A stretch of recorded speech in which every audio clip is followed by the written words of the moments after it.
BBC radio 4-এর তারা এই বিষয়ে একটি অনুষ্ঠান করেছে যে nearly 100 war crime suspects in UK last year, যে গত বছরেই শুধু প্রায় 100 জন, পৃথিবীর বিভিন্ন দেশ থেকে প্রায় 100 জন যুদ্ধাপরাধের দায়ে অভিযুক্ত ব্যক্তি ইউকেতে ঢুকেছেন। এবং এই সমালোচনাটা আসলে দীর্ঘদিন ধরেই যুক্তরাজ্যে আছে যে যুক্তরাজ্য একরকমের যুদ্ধাপরাধীদের, মানবতা বিরোধী অপরাধীদের এবং এই ধরনের অপরাধীদের অভয়ারণ্য হয়ে উঠছে কিনা এই বিষয়টি বিশ্লেষণ করা হয়েছে এই খবরটিতে, এই অনুষ্ঠানটিতে, যেখানে তারা বলছে যে সাসপেক্ট বিভিন্ন দেশে গতবার যারা ঢুকেছেন তাদের মধ্যে Afghanistan, Iran, Iraq, Libya, Rwanda, Serbia এবং শ্রীলঙ্কার যুদ্ধাপরাধীরা রয়েছেন। এবং মানে হোম অফিস বলছে যে তারা এটা করতে চান, নিশ্চিত করতে চান যে কোনোভাবেই যাতে যুদ্ধাপরাধীদের অভয়ারণ্য হয়ে না ওঠে যুক্তরাজ্য। তবে তারও কতগুলো মানবাধিকার আইনে কয়েকটি জটিলতার কারণেই তারা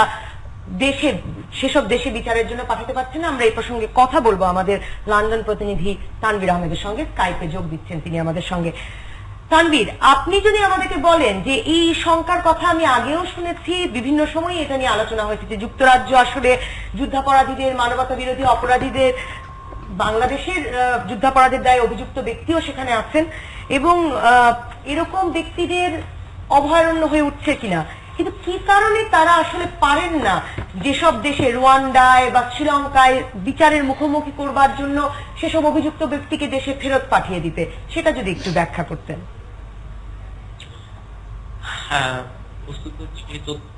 বিবিসি রেডিও 4-এর মাধ্যমে, অ্যাক্টের মাধ্যমে বের হয়েছে। তো দেখা যাচ্ছে যে 100 জন অপরাধ ভিন্নভাবে যুক্তরাজ্যে দীর্ঘদিন বসবাস করছে।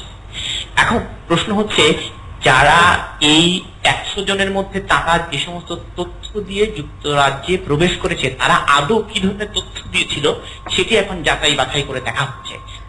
আমরা বিভিন্ন সময় দেখছি তারা যে সমস্ত তথ্য হোম অফিসে উপস্থাপন করে এই দেশে প্রবেশ করেন, এই তথ্যগুলো অনেকাংশেই সত্য ছিল।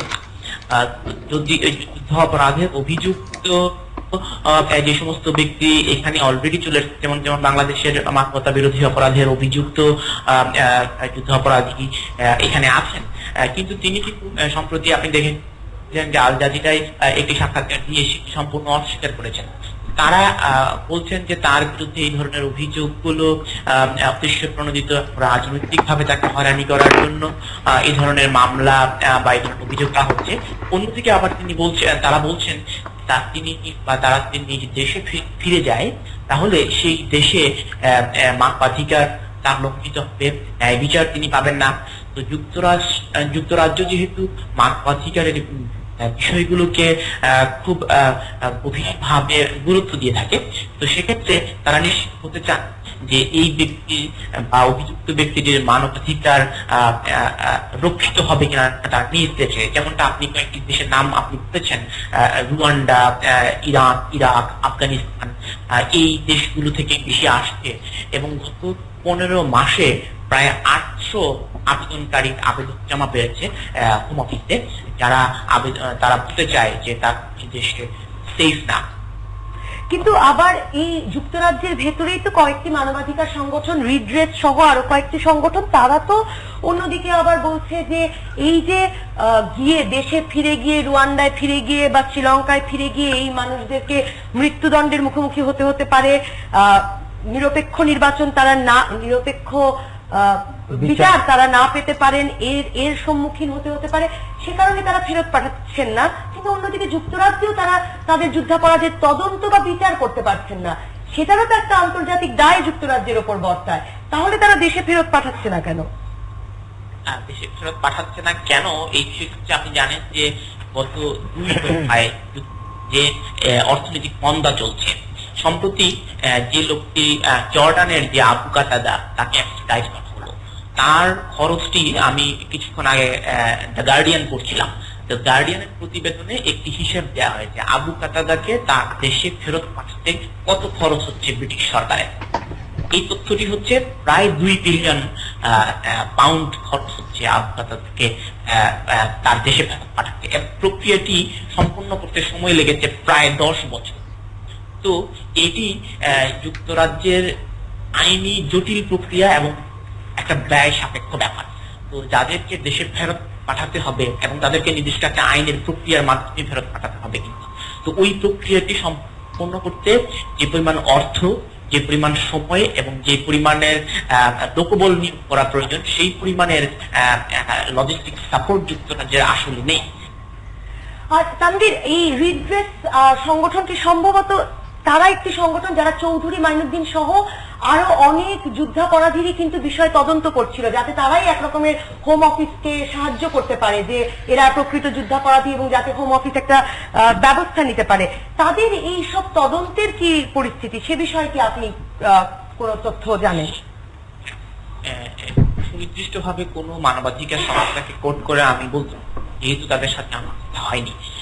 তো যতটুকু আমরা জানি যে এই ধরনের মানবাধিকার সংস্থাই বলুন, অভিযুক্ত ব্যক্তিরাই বলুন, তারা কিন্তু তাদের নিজস্ব আইনজীবী এবং তাদের নিজস্ব লবিস্ট ফার্ম, পিআর এজেন্সি গুলো নিয়োগ করে রেখেছেন। তার বিরুদ্ধে জনমত, তার পক্ষে জনমত কে তার পক্ষে নিয়ে যাওয়ার জন্য বিভিন্ন পিআর এজেন্সি এবং লবিস্টদেরকে তিনি বিভিন্নভাবে নিয়োগ করে রেখেছেন। এবং মানবাধিকার সংস্থাগুলো কিন্তু বিভিন্ন পিআর এজেন্সি দ্বারা কিন্তু প্রভাবিত হয়, তার তথ্য উপাত্ত হয় তার পক্ষে এবং বিপক্ষে। সে কারণেই এই বিষয়গুলোকে বাংলাদেশ সরকারের পক্ষেই উত্তরটি নিতে হবে। যদি বাংলাদেশ সরকার মনে করে যে যুক্তরাজ্যে এই মুহূর্তে মানবতা বিরোধী অপরাধের অভিযোগে অভিযুক্ত ব্যক্তিরা রয়েছেন, তাদের বিরুদ্ধে সুনির্দিষ্ট অভিযোগ এবং তাদের বিরুদ্ধে ওয়ারেন্ট জারি করতে হবে। সেটি আমি আগেও একটি অনুষ্ঠানে বলেছি যে নির্দিষ্ট স্বরাষ্ট্র মন্ত্রণালয়ের কাছে কিন্তু আবেদনটি যেতে হবে এবং স্বরাষ্ট্র মন্ত্রণালয়ে বাংলাদেশের আবেদনটি যাচাই বাছাই করে ওই অভিযুক্ত ব্যক্তির বিরুদ্ধে ওয়ারেন্ট জারি করবেন এবং তাকে আত্মপক্ষ সমর্থন, তাকে একটি ট্রায়াল ব্যবস্থা, সেখানে যদি তিনি প্রমাণিত হয় বাংলাদেশের অভিযুক্তি ওই অভিযুক্ত ব্যক্তির বিপক্ষে, তাহলে কিন্তু তাকে স্ট্রাইক করবার জন্য তাকে নোটিশ আসবে এবং তিনি আত্মপক্ষ সমর্থনের জন্য হাইকোর্ট এবং সুপ্রিম কোর্টে আবেদন করবেন। সেই আবেদনে যদি ওই সংস্থার বিরুদ্ধে অপরাধের অভিযুক্ত ব্যক্তি হেরে যান, তখনই কিন্তু তাকে ডিপোর্টেশনের প্রক্রিয়াটি শুরু হবে। ধন্যবাদ তানভীর। আমরা কথা বলছিলাম আমাদের লন্ডন প্রতিনিধি তানভীর আহমেদের সঙ্গে। থাকুন আমাদের সঙ্গে।